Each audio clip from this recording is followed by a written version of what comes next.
Olá! O que faz de um sociólogo um sociólogo?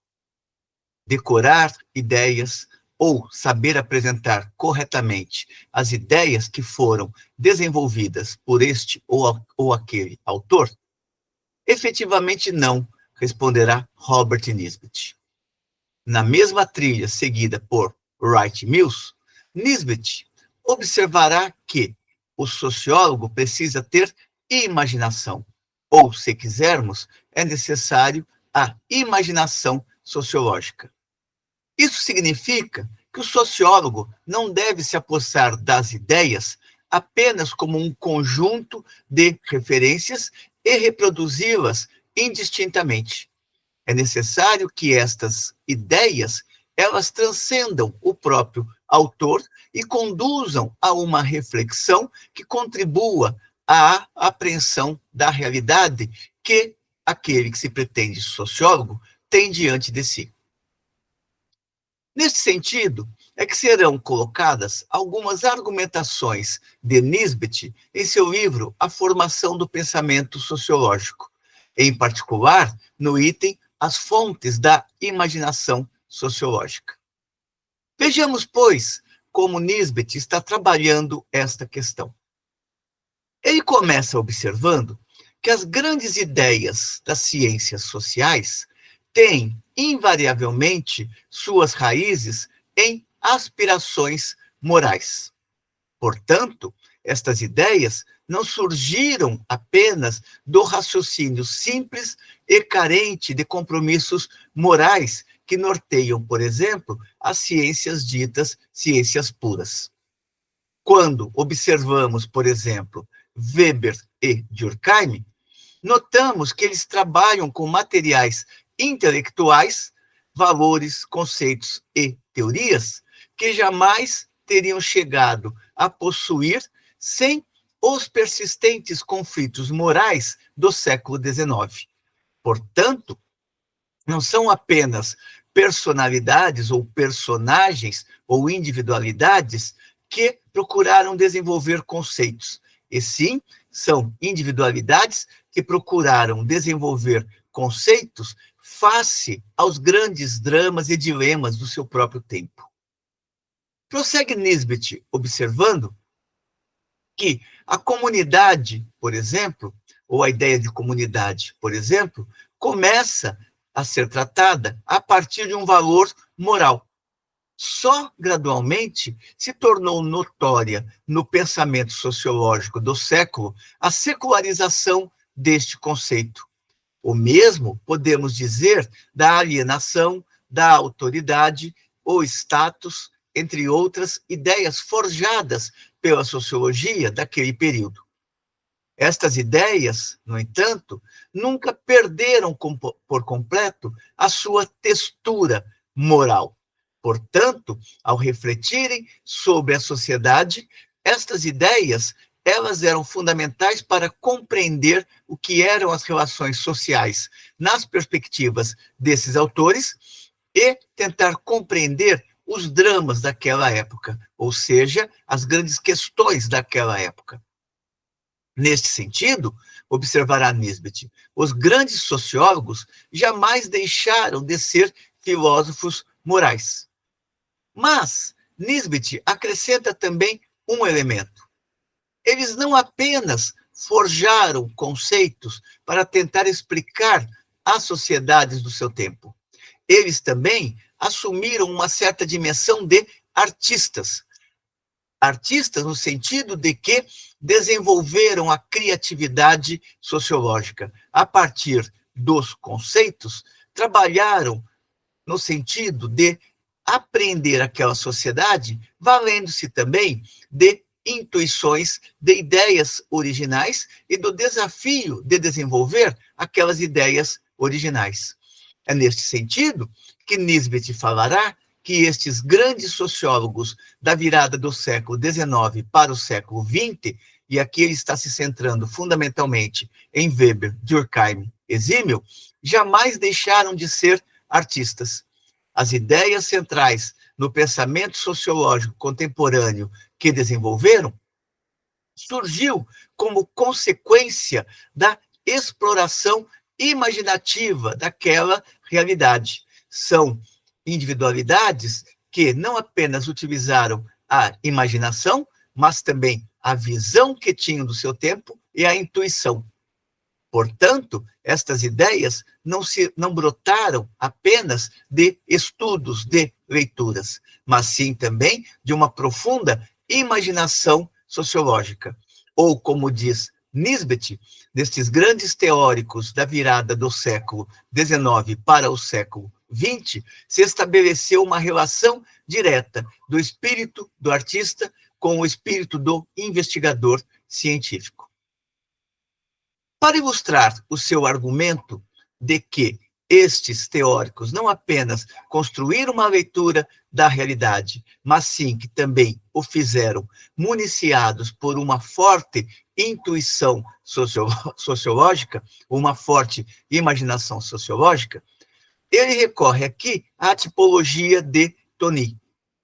Mas ele não se limita a falar da tipologia proposta por Tony.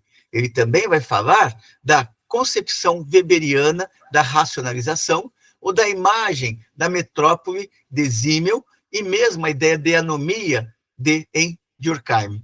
No caso de Tony, vai estar presente a ideia da comunidade e da sociedade.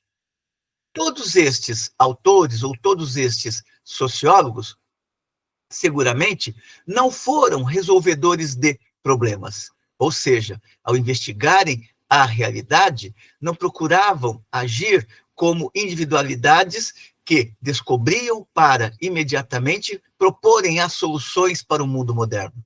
São investigadores, ou seja, produziram conhecimentos que poderiam ser apropriados por aquilo que Weber chamaria de os homens de ação. Nesse sentido, Simmel, Tony, Weber, Durkheim não foram resolvedores de problemas. O que valoriza o pensamento destes autores é que, com intuição sagaz, com captação imaginativa e profunda das coisas, raciocinaram diante do mundo que os rodeava, como haveria raciocinado um artista, e também, como o fariam os artistas, objetivaram estados mentais íntimos, que não estavam de todo evidentes. A título de exemplo, Nisbet vai se referir à concepção de sociedade e homem subjacente no grande estudo de Durkheim acerca do suicídio. Para Nisbet, se trata, no fundamental, da perspectiva de um artista, sem que, com isso, se abandonasse a perspectiva do homem de ciência.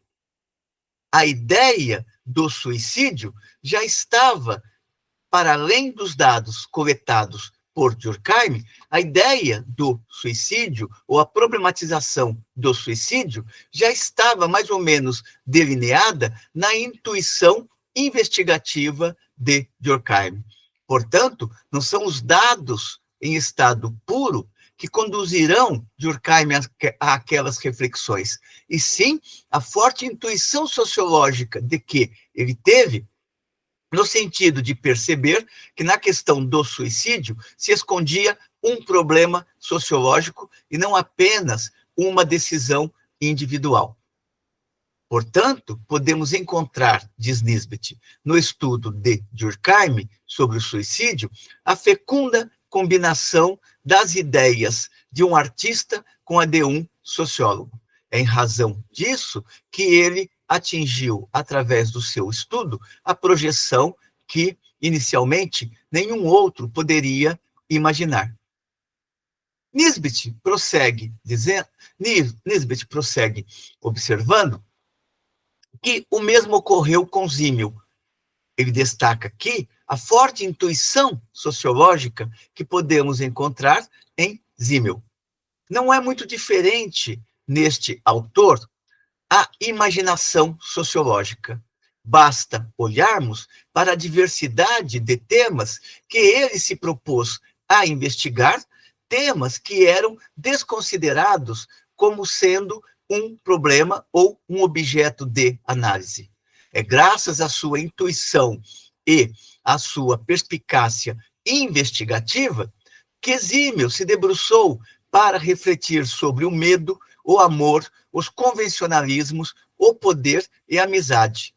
Isto revela não apenas a existência de um sociólogo, mas sim aponta para a mentalidade de um artista ensaísta.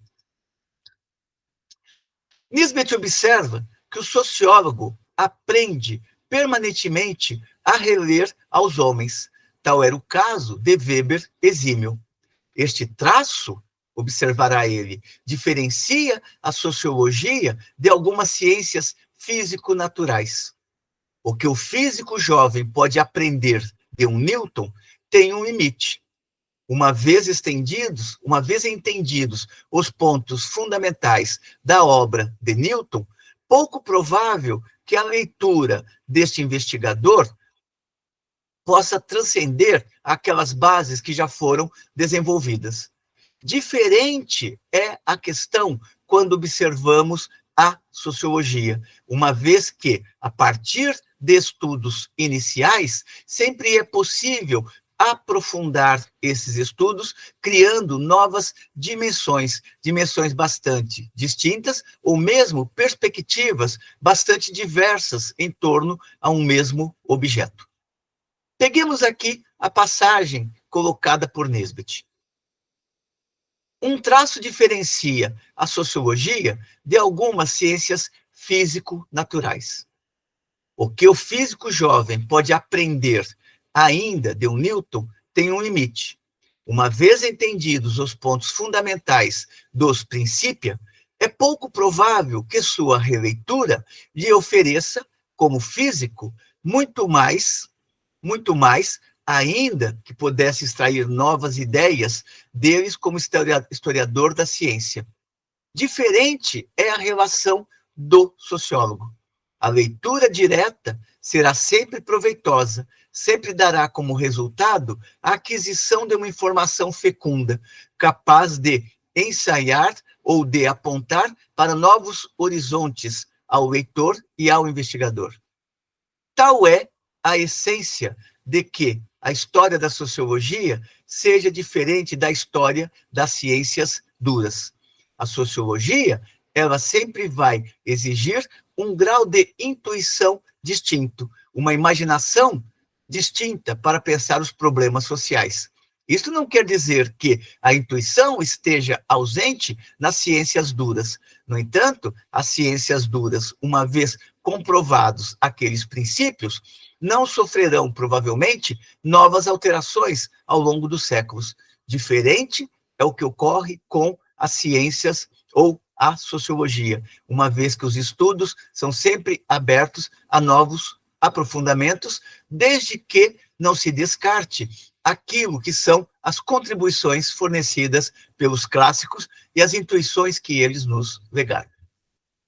Com estes elementos bastante curtos, Nisbet encerra a discussão neste item do seu livro, A Formação do Pensamento Sociológico. Discutimos aqui brevemente as fontes da imaginação sociológica. Espero que tenham gostado da discussão. Como sempre, encaminhe suas considerações positivas ou negativas, a fim de que possamos melhorar cada vez mais o nosso trabalho e continuar contribuindo com as jovens gerações de estudantes ou com as jovens gerações de pesquisadores, sobretudo daqueles que têm que, hoje, cada vez mais, encarar a sala de aula se defrontando com uma geração que pouco lê e que está muito mais presa aos TikTok do que aos livros que trazem ideias maravilhosas para pensar o mundo moderno. Até uma próxima.